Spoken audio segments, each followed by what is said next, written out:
Falar sobre Guild, eu gostaria de falar horas sobre Guild, porque a importância dele no relacionamento humano e profissional foi um momento talvez o mais importante da minha vida de gravador. Aquela tragicidade era parte dele. Ele, ao mesmo tempo, ele era aquela figura e ele era parte da própria gravura dele. Ele era um dos miseráveis que ele gravou tão frequentemente. Ele era um dos revoltados também, quando ele põe pessoas com gestos furiosos. Mas não uma revolta política, uma revolta assim, uma revolta como ser humano. Eu ria quando contava uma tragédia. E eu era desses que comia sanduíche e dava metade para o cachorro que estava na mesa ao lado, aqueles botequins que ele frequentava, né? Oswaldo Guild é um dos pioneiros da gravura moderna brasileira. Suas obras são sempre sombrias, sofridas, pessimistas. Há pouquíssima luz, tanto em sentido literal quanto figurado. A noite é seu universo. A noite física e também a da alma. A cidade e o casario fantasmagórico são o cenário assustador onde o homem transita, apequenado. Quando coloca cor nas gravuras, ela tem uma função dramática. A obra é forte e exemplar, como foi também sua pessoa. Guild foi um estímulo fundamental.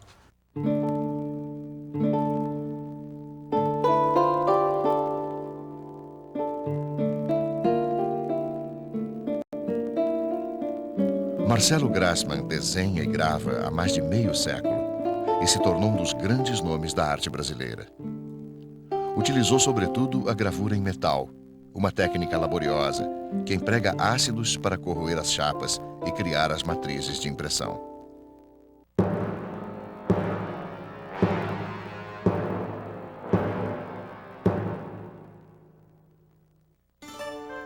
A alquimia da gravura em metal é particularmente adequada para expressar o universo originalíssimo de Grassmann.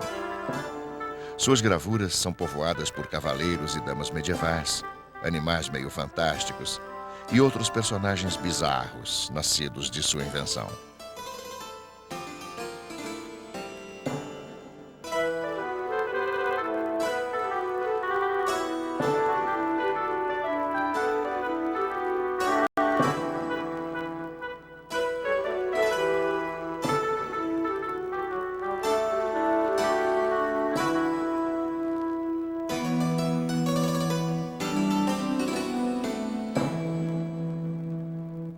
A arte da gravura tem a mesma idade dos cavaleiros de Grassmann.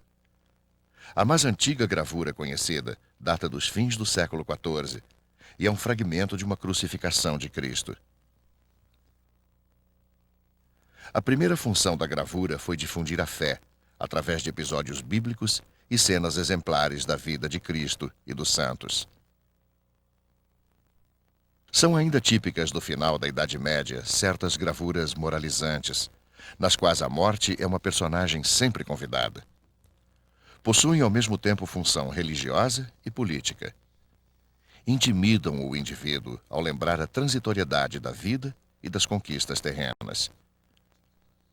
Por outro lado, a gravura serve também para informar a nação do que se passa na terra e de suas vitórias e derrotas nos campos de batalha. A Idade Média é um tempo de crueldade. A gravura faz a crônica da época e se torna um documento histórico do teor violento da vida.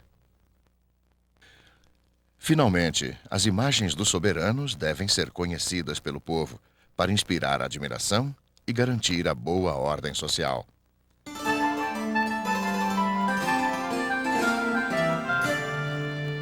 Surgem no Renascimento os primeiros grandes gravadores. Esta é a mais famosa gravura do alemão Albert Dürer, que revela um novo tipo de humanismo. Aqui, o homem é superior às forças do mal que o espreitam. Dürer revela também a busca de uma beleza idealizada que resulta do equilíbrio. A dramaticidade é menor que a harmonia. No século XVII, um século de gênios, além de ser um pintor dos mais notáveis, Rembrandt foi também um inigualável gravador. Usou com extremo virtuosismo os claro-escuros que a gravura permite. Poucos artistas, antes ou depois dele, souberam conferir à luz tanta força dramática. Cabe ao espanhol Francisco Goya, no começo do século XIX, utilizar plenamente todos os recursos da gravura para criar a série Os Desastres da Guerra, um terrível libelo contra a morte do homem pelo homem.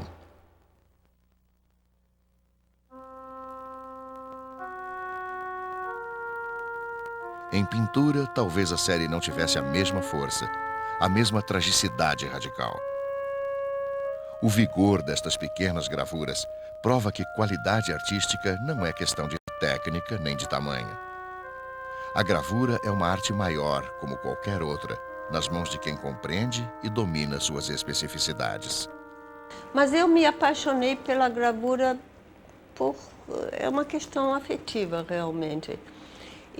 Mas isso quer dizer o seguinte, eu me apaixonei pelo próprio material, pela própria matéria, pelo próprio processo, pelo que eu senti de diálogo. De repente, eu comecei a compreender que há um diálogo entre a matéria e o artista.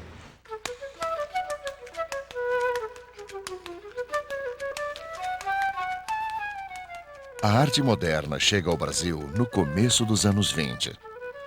Vindo após a Primeira Guerra Mundial e a Revolução Russa, é um período de grandes mudanças culturais e sociais em todo o mundo. As inovações dos artistas, o abandono de uma linguagem figurativa que partia da contemplação da realidade exterior, tudo isso corresponde a uma nova relação entre o homem e o universo, o trabalho, o dia a dia, a solidão, a crescente perda de identidade e as relações interpessoais.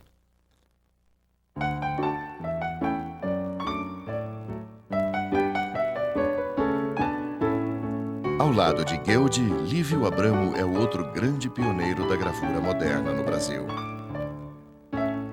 A primeira metade da obra de Lívio Abramo é engajada, política e trata exclusivamente de temas sociais. As gravuras falam de operários, da desigualdade e da injustiça, de greves e reivindicações.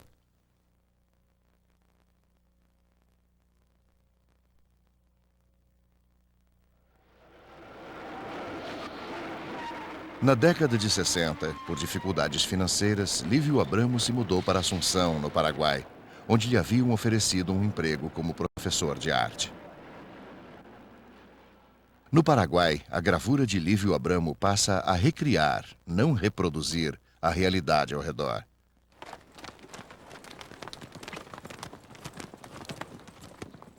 Traduz a organização geométrica das pequenas cidades antigas, os pueblos, com uma linguagem despojada que reflete a paz interior.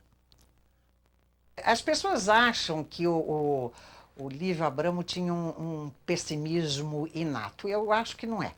Eu acho que essa máscara de pessimismo era uma forma de se defender.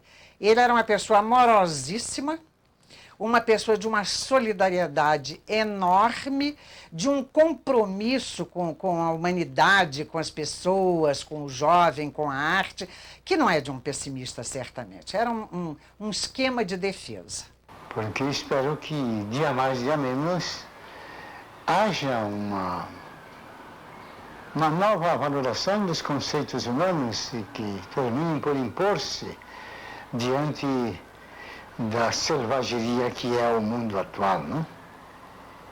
Agora, não posso dizer se há futuro para o mundo, mesmo porque a bomba atômica pode acabar com tudo em 3 tempos, não?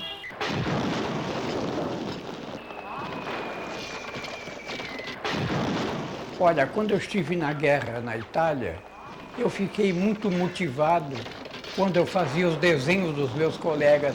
Realmente eu tive uma experiência que eu estava certo que eu não voltaria, mas que o material que eu fizesse estaria documentando a minha passagem pela luta antifascista.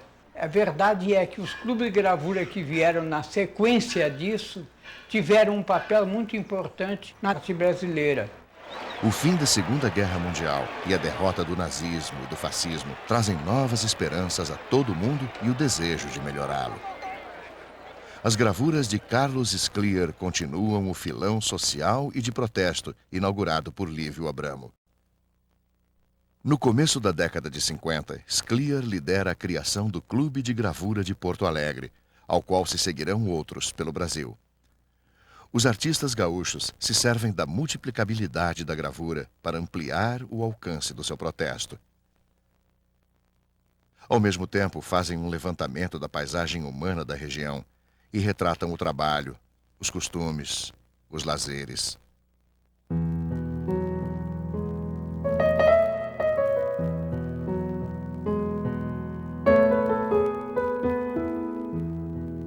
Nem todos sabem que também Renina Katz, hoje uma gravadora abstrata, fez arte figurativa e engajada nos anos 50. É uma arte ainda mais política que a dos clubes de gravura e se concentra em temas urbanos, nos migrantes e desfavorecidos da grande cidade. Em 1956, por uma série de razões, eu comecei a me perguntar se eu, como artista, qual era o meu papel como artista? Era fazer o quê?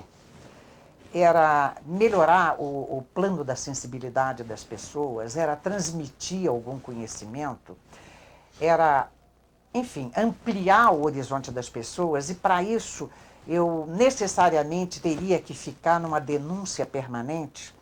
Mas aí eu descobri que sempre a gente acaba tendo uma posição política desde o momento que você assume o papel de artista, porque de alguma forma você está intervindo, comunicando, tentando melhorar o universo da sensibilidade das pessoas.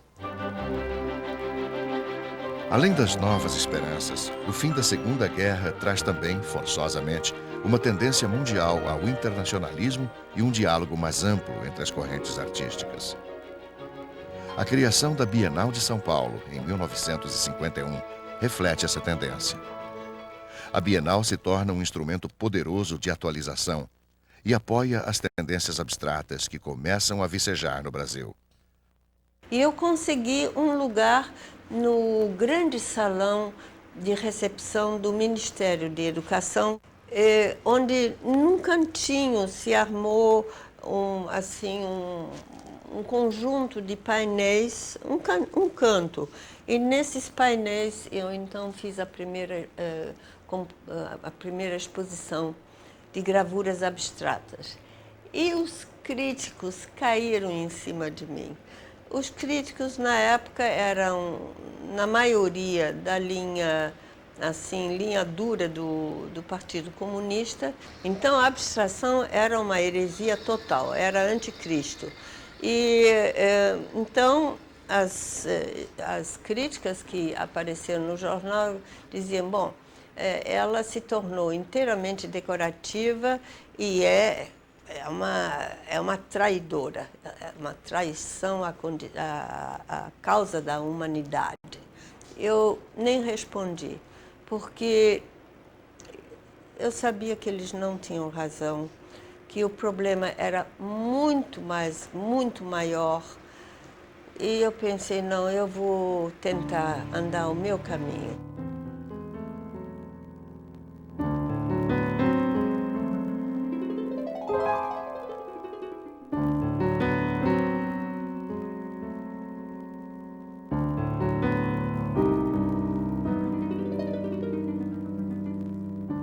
As gravuras realizadas por Faiga Ostrover entre os anos 50 e 70 constituem até hoje um exemplo modelar de acerto e qualidade. São profundamente harmoniosas e equilibradas. Traduzem uma concepção de arte como a busca de certos valores estáveis e permanentes do ser humano. Refletem ainda uma visão específica de Faiga, que há muitos anos definiu a gravura como a música de câmara das artes visuais. Eu acho que é uma música de câmara pela economia de meios, porque você tem poucos instrumentos. Na verdade, você não tem a orquestração de cores, de técnicas pictóricas que você tem na pintura. Ela é mais austera, ela é mais densa, mais simples. Mais simples, não. Menos meios. Mais simples ela não é. Ela é tão complexa quanto a pintura. Mas ela usa menos meios.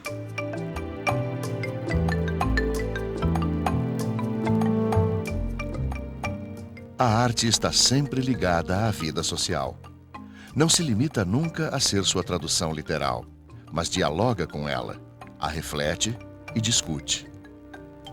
A segunda metade da década de 50 inicia um período de desenvolvimentismo, esperança e otimismo no Brasil, mesmo que os fundamentos da sociedade não tenham sido realmente mudados.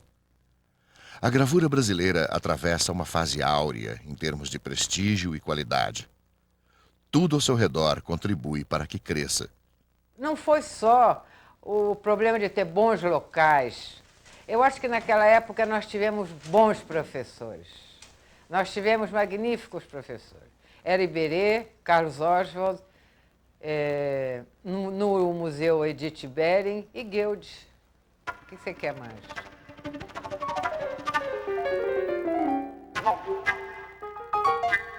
A bela produção de Ana Letícia é mais uma das afirmações da gravura no Brasil.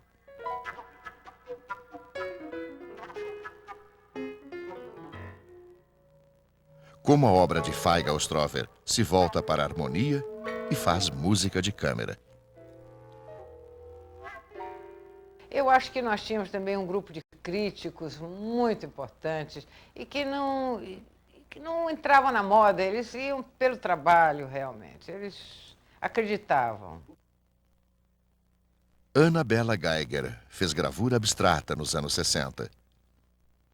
No começo, sua produção é lírica, mas aos poucos vai se tornando mais dramática.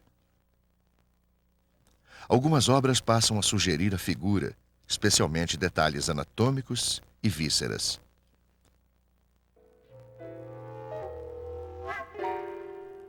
Na década de 70, quando a realidade política é outra, Ana Bela Geiger envereda por uma arte mais conceitual. Trata da questão da localização e da identidade do indivíduo, do lugar físico versus o psicológico, o existencial e o moral. Na década de 90, Ana Bela passou a criar quadros-objetos, objetos e relevos, relacionados com os mesmos temas: lugares, limites, fronteiras. Inventou uma técnica própria, baseada na encáustica, a qual utiliza parafina derretida. Eu acho que se eu não tivesse feito gravura, e principalmente gravura em metal, eu não teria feito esses trabalhos que eu estou fazendo atualmente nas encáusticas, esses fronteiriços. Eu não me considero um gravador, eu me considero um artista que utiliza muitos meios, mas que, tendo principalmente partido da gravura, incorporou de uma maneira definitiva modos de pensar que eles vêm do gravador.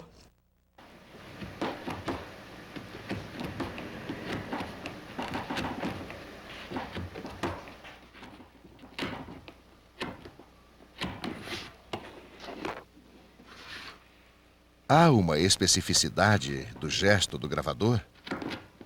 O gesto decidido do velho mestre Lívio Abramo e o gesto delicado de um Marcelo Grassmann são diferentes, mas ao mesmo tempo uma coisa só? Eu sempre penso na incisão como uma forma de acesso às coisas, e mais do que isso, como uma forma de acesso à memória que as coisas têm ou buscam ter. É como se você, ao produzir sinais, marcas, incisas numa superfície mais dura, mais rígida, tivesse ali um material que pode vir a ser interpretado de vários modos. Então é esse jogo entre matriz e a estampa que me interessa e que me encanta profundamente desse métier. Cláudio Mubarak é representante de uma geração mais jovem de gravadores paulistas. Nos últimos anos, passou a criar também a superfície sobre a qual imprime suas gravuras. Em vez de folhas de papel, utiliza placas de chumbo, sobre as quais aplica uma tênue folha de ouro. Para essa geração, está absolutamente claro que a gravura não é apenas um meio de reprodução de imagens, como foi em sua origem histórica. Fazer incisões numa placa, seja ela de madeira ou metal, não é a mesma coisa que riscar ou desenhar. A relação com o material é outra, e todo ritual gera um outro tempo de convivência e reflexão sobre a obra.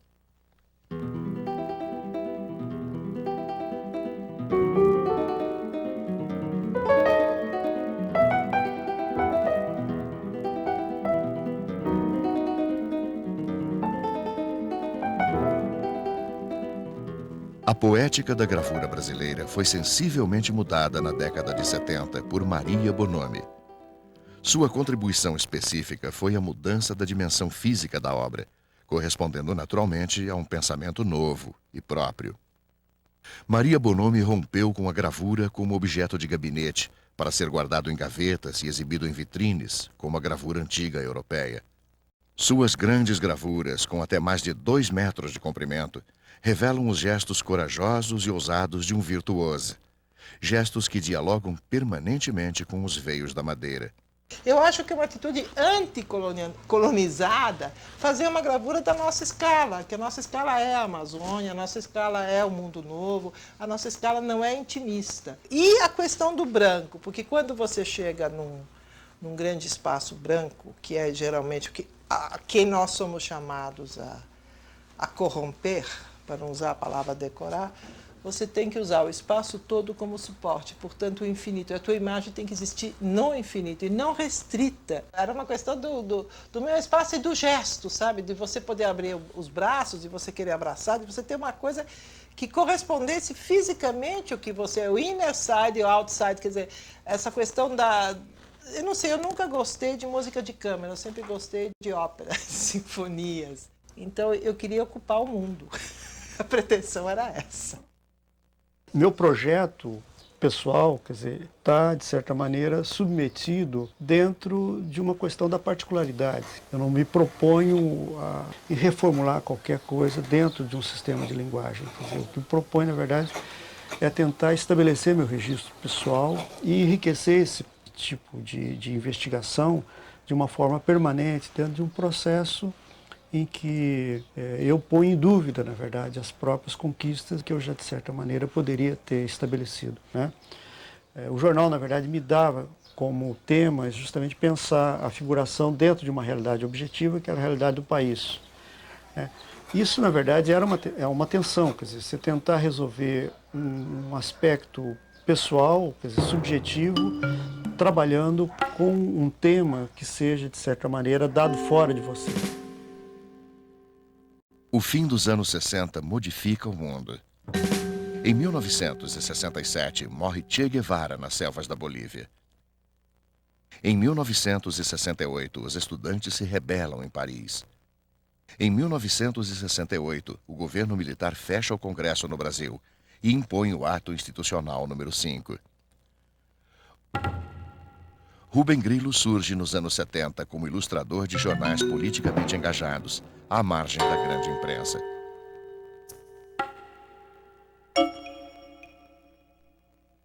Mas a palavra ilustrador é perigosa, pois pode sugerir uma arte menor e a serviço de outras coisas. Nunca foi o caso de Grillo, um grande e imediato talento. O próprio fato de utilizar a xilogravura já mostra sua particularidade.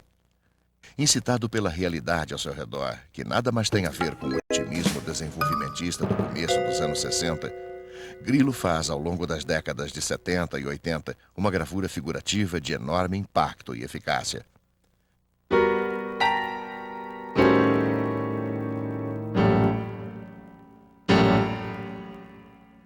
Olha, eu acho que eu tento me registrar, tento me espelhar nas imagens e tento fazer algum trabalho que só eu posso fazer.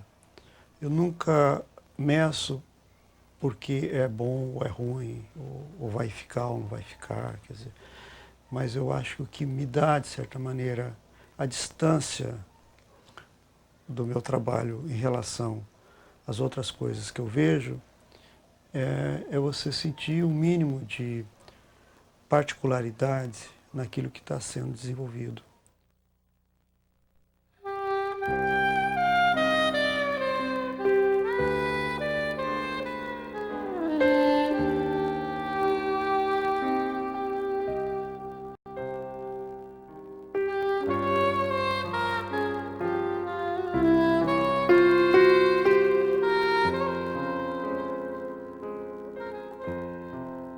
A particularidade é a característica principal de Evandro Carlos Jardim, que, além de tudo, é mestre de gerações de gravadores em São Paulo.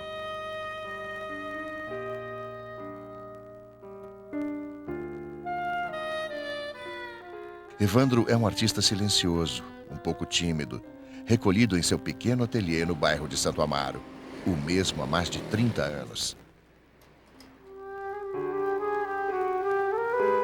Depois de se afirmar como gravador, Evandro se revelou também um desenhista e pintor de grande qualidade, técnicas nas quais conserva sua precisão e limpidez habituais.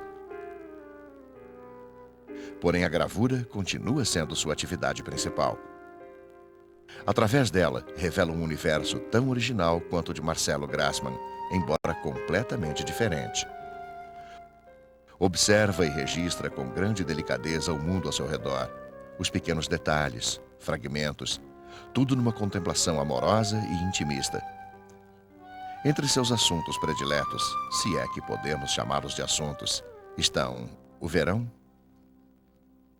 o vento e a noite.